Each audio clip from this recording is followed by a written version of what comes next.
everyone. A very warm welcome to my YouTube channel. I am Dr. Shweta Bhardwaj, your physiotherapist. तो आज इस video में हम बात करेंगे ओलिक्रोनियन बर्साइटिस के बारे में। ये वो कंडीशन होती है फ्रेंड्स, जब आपकी एल्बो में, इसको स्टूडेंट्स कॉमनली एल्बो भी बोलते हैं, तो जब एल्बो में आपके यहाँ पर इस टिप पर सूजन हो जाती है, रेडनेस हो जाती है और उसके साथ पेन होता है, तो उसी को कहते हैं ओलिक्रोनियन बर्साइटिस। तो यहाँ पर स्किन और बोन के बीच में एक बैग होता है जिसको हम बर्सा कहते हैं। और अब इस बर्सा वर्ड के साथ आइटिस कैसे जुड़ता है? Itis means inflammation.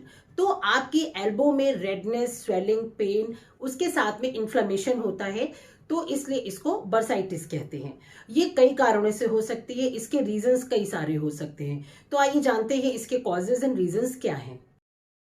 First reason is repeated trauma, यानी कि बार बार वहां पर कोनी पर आपको चोट लगना या इन्फेक्शन होना, इसकी एक वजह हो सकती है।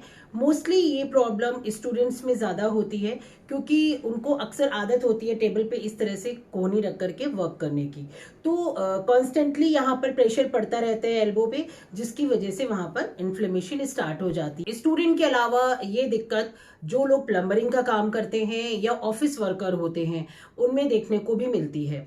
तो जब लगातार आपकी कोहनी पर एल्बो पे हिट हो रहा होता है या चोट लग रही होती है या उसके अलावा इन्फेक्शन रेगुलर बना रहता है, तो ये प्रॉब्लम तब ज्यादा देखने को मिलती है। अब अगर इस कंडीशन को ठीक करने की या इसके ट्रीटमेंट की बात करते हैं, तो सबसे पहले हमें इसके कॉजेस को समझना पड़ेगा। अगर ये आपको इन्फेक्शन के कारण हो रही है तो आपको इसके लिए अपने डॉक्टर की सलाह लेनी पड़ेगी और साथ ही में एंटी इन्फ्लामेटरी ड्रग्स और कुछ एंटीबायोटिक्स भी लेनी पड़ेगी। और अगर ये आपका सिर्फ जनरल जो आपकी चोट लगने के कारण या कांस्टेंट ट्रॉमा के कारण हो रहा है बार बार, तो फिर इसके लिए आपको सिंपल सी होम रेमेडीज और साथ ही कुछ एक्सरसाइजेज मैं बताऊंगी, उसको फॉलो करना पड़ेगा, जिससे आपको दर्द में, इसमें सूजन में और जो यहाँ पर आपको रेडनेस हो जाती इन्फ्लामेशन, उसमें बहुत आराम करेगी।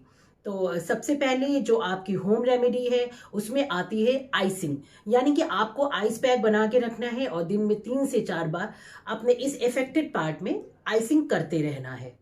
दिन में 2 बार कम से कम 15-15 मिनट के लिए आपको आइसिंग करना है। इससे आपको इन्फ्लेमेशन में बहुत आराम मिलेगा और आपकी एल्बो में जो भी रेडनेस है, जो आपकी स्वेलिंग है, वो आइसिंग करने से कम हो जाती है। और आपके जो अफेक्टेड पार्ट है, यानी कि जो इस तरह की एल्बो जहां पर आपको चोट लगी है, उसको आप रेस्ट जरूर दें, आप उस पर ज्यादा प्रेशर नहीं डालेंगे। और साथ ही साथ अगर आपको काम करने में बहुत ज्यादा दिक्कत हो रही है तो आप ब्रेस का सपोर्ट ले सकते हैं। आप अपनी एल्बो पर ब्रेस बांधकर रखिए। ये ब्रेस आपको किसी भी मेडिकल शॉप पे या आप ऑनलाइन भी परचेज कर सकते हैं। अगर आपको कहीं नहीं मिल रहा है तो आप मेरे व्हाट्सएप नंबर पे मैसेज कर दिए या यहाँ पर कमेंट बॉक्स में आप मैसेज कर दिए, आपको मेरे पास से भी अवेलेबल हो जाएगी। अगर आपके पास घर में ब्रेस नहीं है तो आप सिंपल सी जो क्रेप बैंडेज होती है आप उसका भी इस्तेमाल कर सकते हैं। तो अब इसको देखते हैं कैसे बांधना चाहिए। पहले के शुरू के जो 2 फोल्ड होते हैं आपको थोड़ा सा टाइट रखना है इस तरह से, और फिर धीरे धीरे ढीला करते हुए जो आपका अफेक्टेड पार्ट होता है उस पे बांधते चले जाना है। फिर आपको उस पार्ट को रेस्ट देना है। तो ये तो हो गई हमारी सिंपल होम रेमेडीज। ये तो आप करेंगे ही करेंगे, ये आपको दर्द में आराम देगी, आपकी सूजन कम करेगी।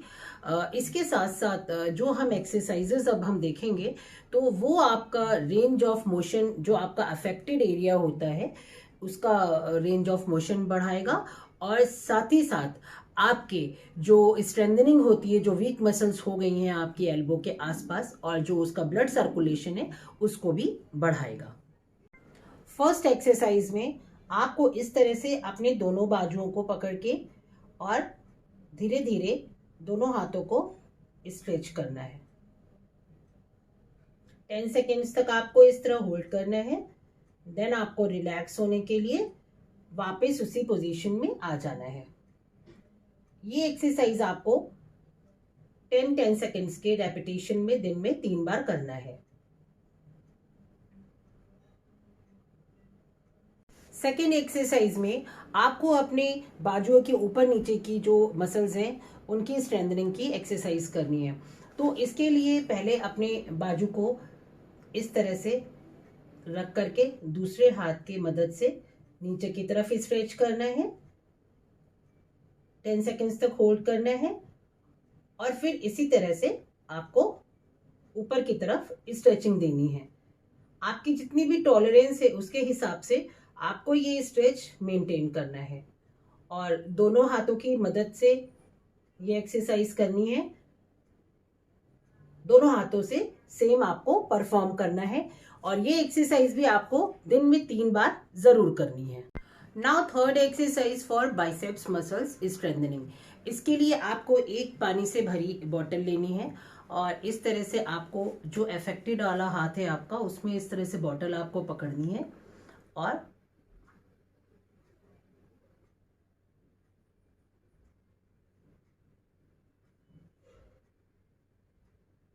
सिंपल ये एक्सरसाइज आपको करनी है, या आपकी जो बाइसेप्स मसल्स है उनकी स्ट्रेंथनिंग के लिए। Now fourth exercise for triceps muscles strengthening. इसमें भी आपको पानी से भरी एक बोतल लेनी है और इस तरह से पीछे आपको अपनी एल्बो को बेंड करना है। आपको फिर स्ट्रेच करते हुए हाथ को सीधा करना है।